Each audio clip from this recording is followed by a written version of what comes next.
Salut, aujourd'hui on va faire un petit tour de plaine dans les colzas.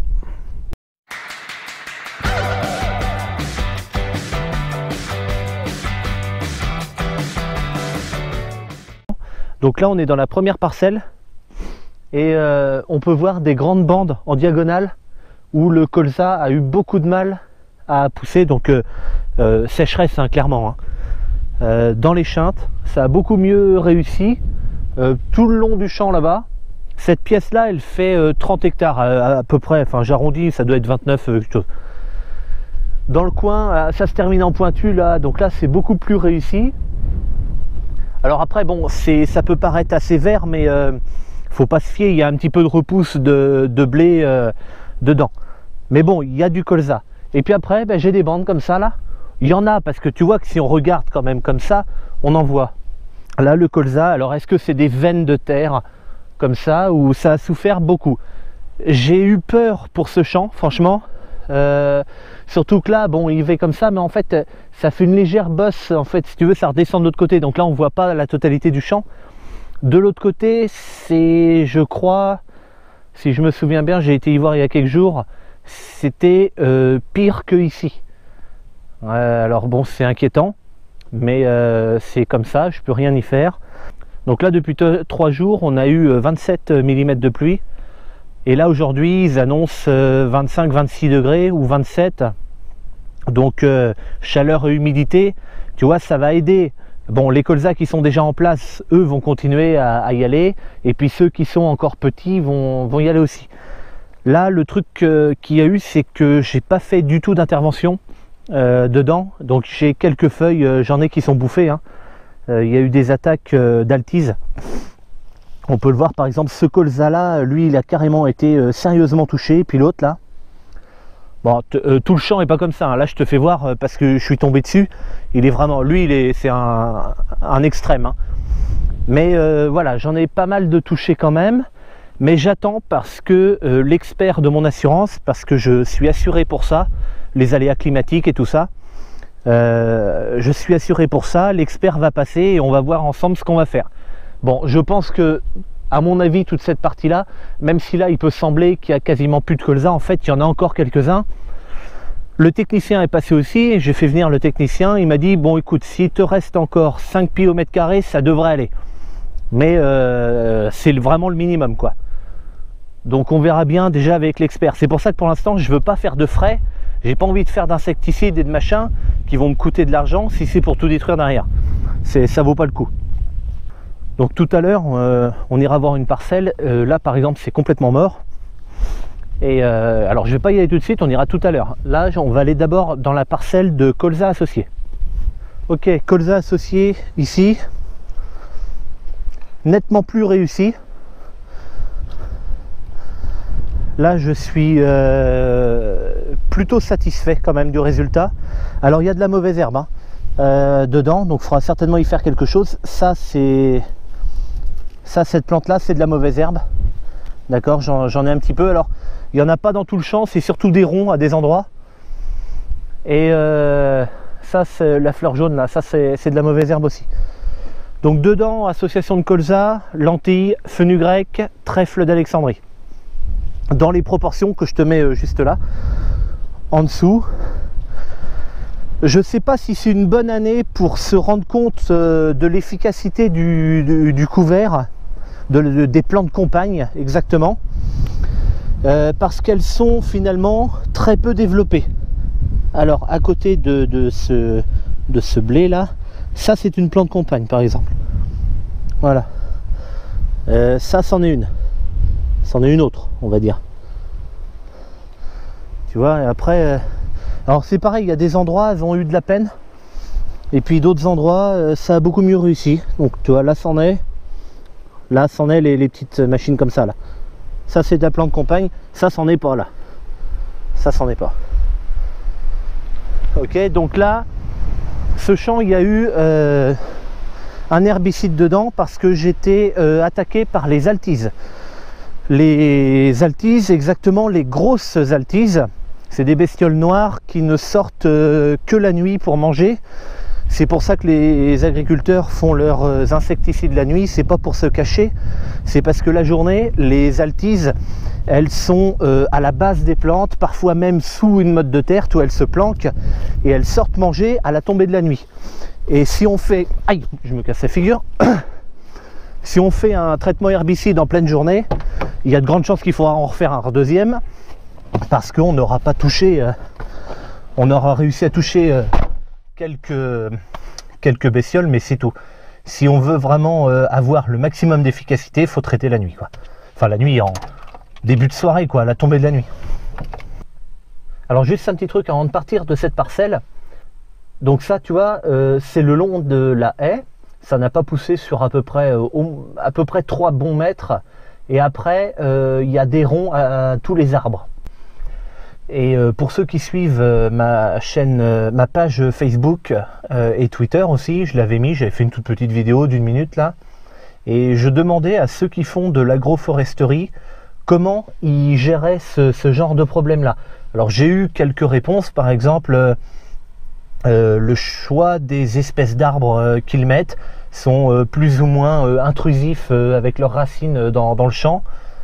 Mais voilà, donc si tu as d'autres réponses, à l'occasion, ça m'intéresse. L'agroforesterie, je veux pas en faire sur ma ferme, mais c'est pour moi, perso, c'est une technique que je trouve intéressante aussi. J'aime bien savoir comment ça marche.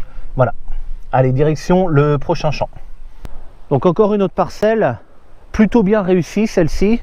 Du coup, elle aussi a eu un insecticide. C'est les deux qui ont eu un insecticide. De toute façon... Donc là, tu vois, on peut voir un arbre assez énorme et tu vois que le rond autour de l'arbre, il est, ma foi, mais gigantesque, quoi, je trouve. Donc là, on a une petite bande ici et puis un peu là-bas au bord du champ où ça a plus souffert, je sais pas pourquoi. J'ai été y voir, il y a du colza dedans, hein, mais c'est largement plus clairsemé.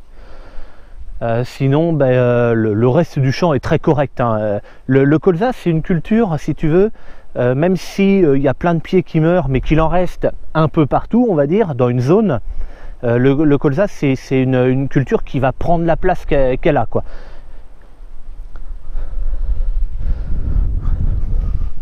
Donc là, c'est intéressant un colza comme ça, parce que tu vois, il a déjà ça. Alors ça, c'est des vraies feuilles, tu vois. Donc là, il en a 1, 2, 3, 4, 5 là derrière. La 6e est là. Et tu vois, la 7e est toute petite. Il y a un petit peu de terre dessus. Avec la pluie, tu sais, la terre saute un peu comme ça. Donc les cotylédons, donc on ne les voit plus du tout, hein. Les cotylédons, c'est les 2 premières feuilles qui sortent de terre. C'est pas des vraies feuilles, hein, les cotylédons. Donc là, on ne les voit plus du tout, hein. Mais sur un colza, sur un pied plus jeune, plus petit, les cotylédons, on les voit encore. Tu vois. Après, ils tombent, ils dépérissent, enfin voilà, bon, ils disparaissent, quoi. Donc là, j'avance pas plus loin dans le champ parce que je veux pas que la vidéo dure très longtemps. Le but, c'est vraiment de faire voir vite fait. Puis je voudrais qu'on aille voir aussi les parcelles où ça ne va pas du tout. Et en même temps, on va aller voir les couverts végétaux que j'ai fait. J'y ai pas pensé au départ, mais finalement, on va y aller quand même après. Ok, donc là, on est rendu dans le couvert végétal. Finalement, c'est pas si mal depuis qu'il a plu seulement, hein. On retrouve encore en bordure de parcelles, parce que là, c'est la forêt, les ronds avec les arbres en face. Bon. Donc comme tu peux le voir, les fleurs blanches, il y a du sarrasin, de la févrole et de la facélie dans ce couvert. Alors la févrole, je la vois pas beaucoup. Elle a peut-être, si ça se trouve, énormément souffert. Alors il y a beaucoup de repousses de graminées aussi, hein. Alors des repousses peut-être de blé et aussi de raie gras ici. Là il y a des grosses plantes, là il y a des colzas même.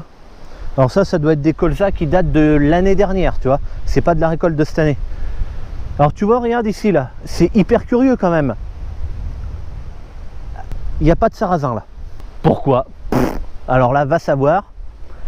Parce que du sarrasin, il y en a partout. Et en plus, enfin là où c'est hyper curieux, c'est que ça te fait une sacrée bande droite, hein. Là franchement je comprends pas. Parce que dans le semoir, enfin c'était tout mélangé dedans, quoi. Donc et puis comme c'est une trémie conique que j'ai, il y a forcément un mélange à la descente. Donc je comprends pas ce qui s'est passé ici. Enfin bon, ça fait rien. D'autres espèces ont poussé. Même si c'est de la mauvaise herbe, à la rigueur, je m'en fous. Parce que le truc c'est qu'il va être détruit au 15 novembre, ce couvert. Donc j'ai 3 champs comme ça. C'est en association ce couvert avec l'agence de l'eau et le programme ressources. Parce que les 3 parcelles que j'ai en couverts végétaux, si tu veux, elles donnent sur une zone de captage. Les zones de captage, c'est là où ils récupèrent l'eau pour après en faire de l'eau potable qu'on a au robinet. Donc ces 3 parcelles là, j'ai pas de contraintes particulières en phyto ou en machin comme ça sur ces parcelles là, mais tu vois, ce couvert végétal, enfin les 3 couverts m'ont été offerts par le programme ressources. Alors cette année ils le font, peut-être que l'année prochaine, peut-être ça se fera pas, mais voilà, donc je veille dans ces 3 parcelles là à faire attention à ce que je fais quand même, parce que elles iront directement dans la zone de captage. Mes autres champs, c'est pas le cas. Alors tu vois, je disais que je trouvais pas de la févrole, ben il y en a une là. C'est une févrole ça? Ah ben oui. Merde, j'ai eu un doute pendant une seconde. Donc oui, févrole, on peut voir la grosse graine ici. La grosse graine de févrole. Et donc, tu vois, il y a des petits points noirs là. Je sais pas ce que c'est. La févrole, c'est une culture que je connais pas du tout. Bon, ben voilà. Alors, la févrole, tu vois, elle a eu beaucoup de mal à se développer ici. Parce que franchement, je cherche et j'en trouve pas beaucoup. Mais là est l'intérêt d'avoir un couvert multi-espèces. Alors, bon, c'est du pipi de cham, parce que il n'y a que 3 espèces dedans. Mais c'est bien déjà. Faut commencer par quelque chose. Bon, après, ceux qui sont aguerris aux couverts végétaux, ils arrivent à faire 6, 7, 8, 10 espèces dans le couvert, même plus. Mais bon, voilà, moi, ça fait pas longtemps que j'en fais, je suis pas encore très habitué. Donc, je préfère commencer doucement, à mon rythme. Et puis, oui, il viendra un jour, certainement, qu'il y aura peut-être 5, 6 espèces dans le couvert. On verra bien. Pour l'instant, je sais pas encore. Et donc, l'intérêt quand même du couvert multi-espèces, ben, c'est comme là, tu vois, la févrole n'a quasiment pas poussé. Et elle a été remplacée au niveau de la couverture, en tout cas par les autres espèces, par les repousses de raie gras, de blé et les autres plantes qui ont pris la place. C'est aussi intéressant la vidéo de Gilles. Alors je sais plus, j'essaye de te la mettre ici, et si je peux pas, je vais essayer de la mettre dans la description. Je suis pas sûr de pouvoir retrouver ça. C'est en fait, Gilles explique qui va faire du blé, peut-être pas sur toute l'exploitation, je ne me rappelle plus exactement, mais où il va mélanger plusieurs variétés de blé dans le même champ.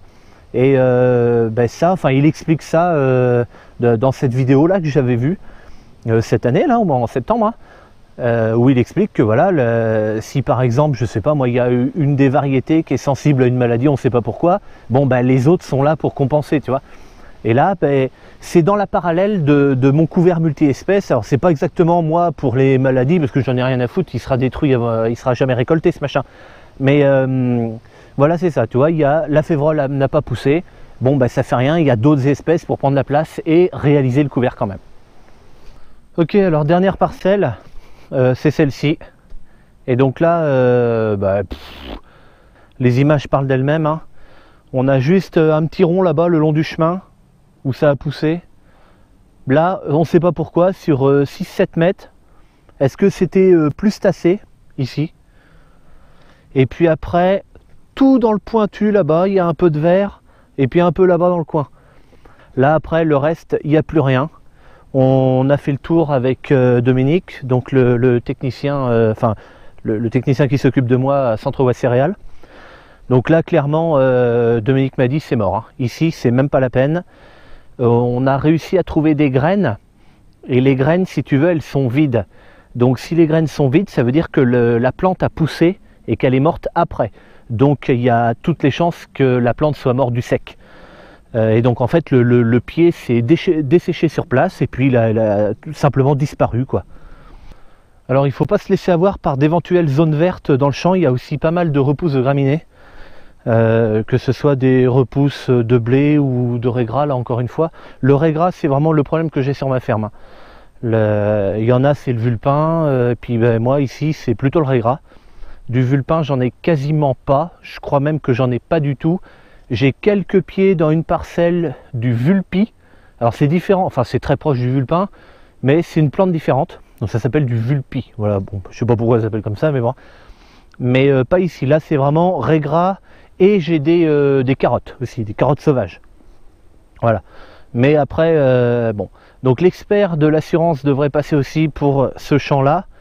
Donc à mon avis, ce qui va se passer, c'est que ce champ, il va falloir faire une culture de remplacement, ça s'appelle.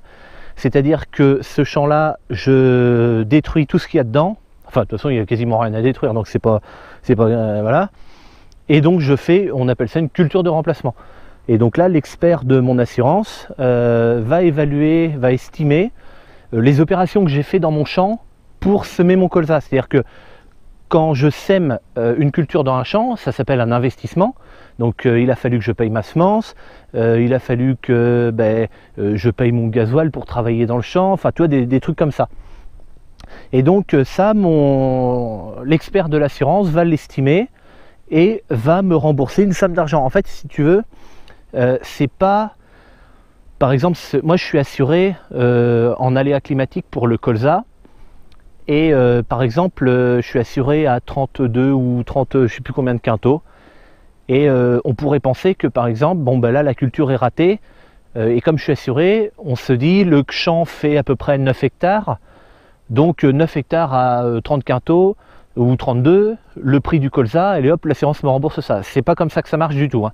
L'assurance me rembourse seulement l'investissement. Donc ma semence, le fait d'avoir semé, le fait d'avoir travaillé le champ, j'ai fait un herbicide, donc ça c'est pas compliqué, les factures, hein, de l'herbicide pour 9 hectares, pour la surface du champ, hein, et c'est en fait l'investissement qui m'est remboursé. Et je dois réinvestir, moi, dans la culture de remplacement. À savoir quand même que l'assurance viendra contrôler que j'ai bien ressemé.